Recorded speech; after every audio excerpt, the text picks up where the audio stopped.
Generally speaking, there are two ways to catch Chinook salmon. The way they do it on the West Coast, utilizing cut baits, and in the Great Lakes, where downriggers originated, and most presentations utilize artificial lures.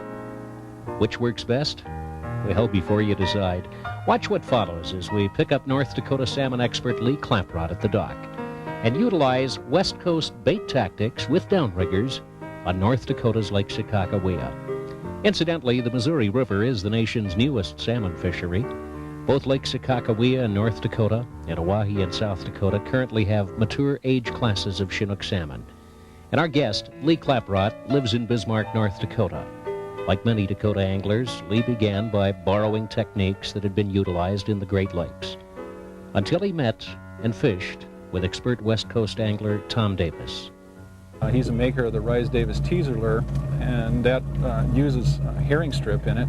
And he came out here to test his lures to see if they would be as effective here in the Missouri River reservoirs as they have been for them out on the West Coast.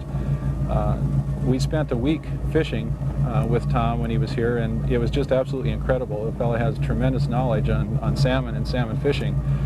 We spent most of our time salmon fishing, sometime walleye and sauger. The lures proved to be productive on every species that we went after. We caught northerns and sauger and walleye and everything with them.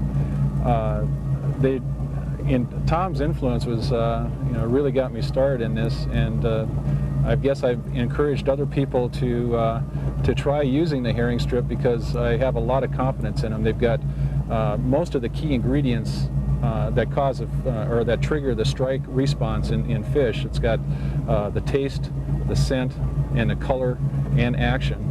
Those are the key ingredients or key factors that cause any fish to strike, and salmon in particular. The herring is a natural forage for those fish on the West Coast, and on Missouri River reservoirs, smelt is the predominant forage. And I guess that was one of the things that Tom wanted to find out when he was here, was whether the herring would work as a bait as opposed to using smelt. But actually, it worked out very well, and we've been doing really well catching salmon with the herring.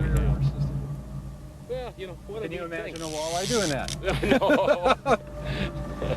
And actually, part of the beauty of these fish is I think they're easier to catch day in, day out. Yeah, basically I agree. They're not as affected by cold fronts and things going through, and this part of the country, cold fronts is the name of the game. That's a strong fish. That smelt diet, I think, is what does it. These fish are just incredibly strong. Starting to get him to come on.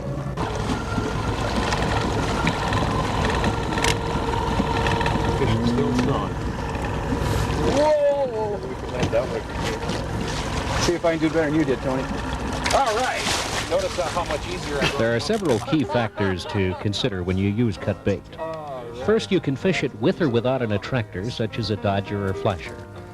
But in our experience in the summer of '87, day in and day out, we enjoyed far the best success utilizing large flashers such as the Hotspot. Now, flashers don't wobble such as dodgers do. Flashers spin. What it means is your trolling speed has to be fast enough to make that flasher spin. And equally important is the action of the cut herring, which fits inside the holders, called lures. They also have to spin, 1 to 2 spins per second. Lee Claprod believes a slightly slower spin triggers more big salmon. That means you have to pre-tune and adjust your lures before you put them down on the downrigger. Now, a disadvantage is that it definitely takes longer to rig. One reason why this presentation may never catch on with charter boat captains who may be rigging up to 16 or more lines on a typical charter boat. But if you're not a charter boat captain, hey, what's the difference? I'm convinced this method will outproduce artificials on a day-in, day-out basis all season long. We fished with the cut herring and flashers during much of the '87 season and consistently caught more fish with this method than with conventional methods. Now, there are 2 other disadvantages. You must keep the herring frozen. That means carrying another cooler in the boat. The other is that cut herring is not widely available, and neither are the lure holders. However, if you're interested in either or both, we can put you in touch with a supplier. We're gaining too much ground and I'm too fast. Yeah, he's... Bring him in green. That's a good fish. That's a good fish. He's... We don't want to take any chance. So that one, this... Thank you, Digitrol. So down. Whoa, whoa, whoa. Not in the cable guy. Hey, all right. You know what? It's opening day of hunting season in North Dakota.